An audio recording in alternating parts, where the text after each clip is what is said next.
Bismillahirrahmanirrahim. Assalamualaikum warahmatullahi wabarakatuh. Perkenalkan, nama saya Isna, NIM 701001750 dari Farmasi B. Pada kesempatan kali ini saya akan menjelaskan sedikit tentang rekayasa genetika dari virus COVID-19 yang beberapa bulan ini tengah viral, telah mewabahi seluruh dunia. Bahkan sampai saat ini dunia tengah berusaha untuk mencari vaksin dari virus tersebut.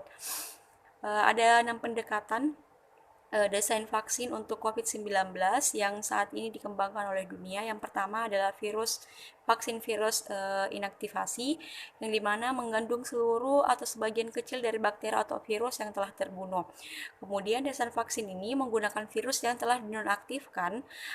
Teknologi dapat bervariasi tergantung dari strain dari virus tersebut.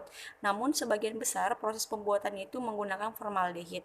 Vaksin virus inaktivasi ini memiliki banyak molekul yang berasal dari berbagai komponen virus selain molekul utamanya yang menimbulkan proses imun dalam kandungannya, sehingga dapat menimbulkan reaksi ikutan terhadap pemberian vaksin.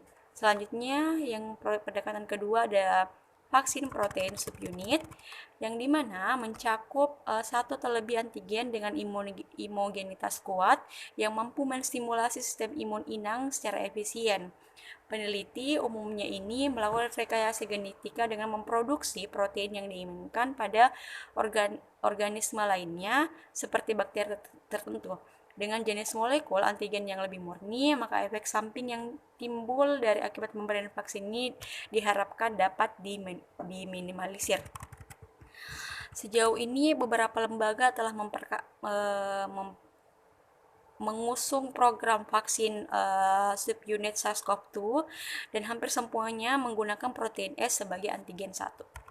Selanjutnya ada pendekatan ketiga, yaitu vaksin virus-like particles atau VLP, yang kemudian adalah zat dengan struktur yang mirip dengan virus, baik bentuk maupun susunan proteinnya, ya, tapi tidak memiliki materi genom dari virus tersebut. Dengan tidak adanya materi genomik, maka VLP ini tidak mampu bereplikasi dan menginfeksi. Beberapa referensi mengelompokkan vaksin VLP ini ke dalam vaksin protein subunit. Kemudian pendekatan keempat ada vaksin virus yang dilemahkan, di mana sebagian besar vaksin telah dikembangkan untuk meningkatkan respon antibodi penawar anti-S. Yang salah satunya adalah vaksin virus yang telah dilemahkan. Vaksin dilemahkan ini secara langsung sangat efektif dalam memberikan perlindungan terhadap penyakit dan menghentikan penyebaran epidemi virus patogen. Rekayasa teknologi ini juga telah digunakan dalam pengembangan genetika arah balik untuk virus corona termasuk SARS-CoV dan MERS-CoV.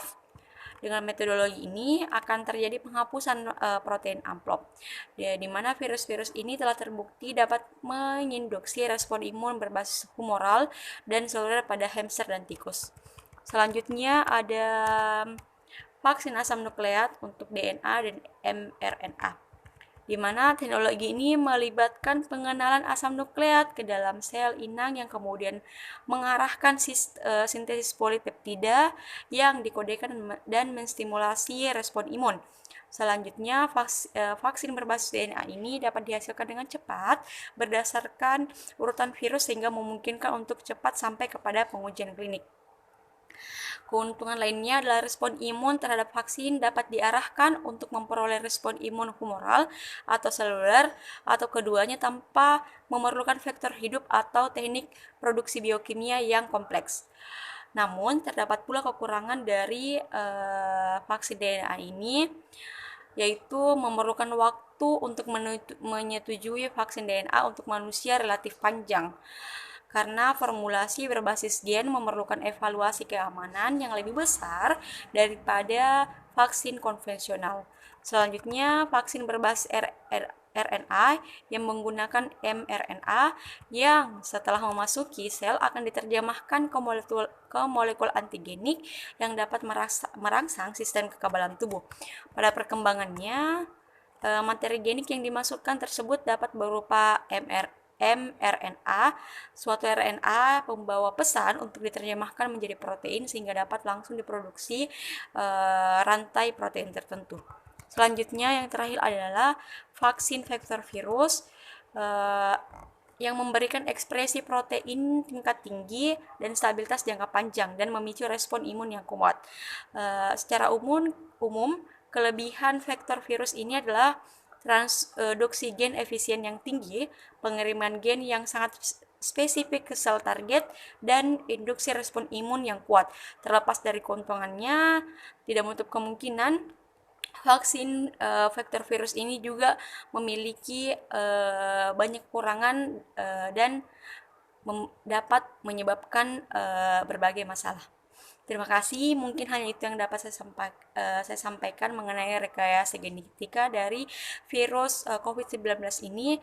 Lebih dan kurangnya mohon dimaafkan. Wabillahi taufiq wal hidayah. Wassalamualaikum warahmatullahi wabarakatuh.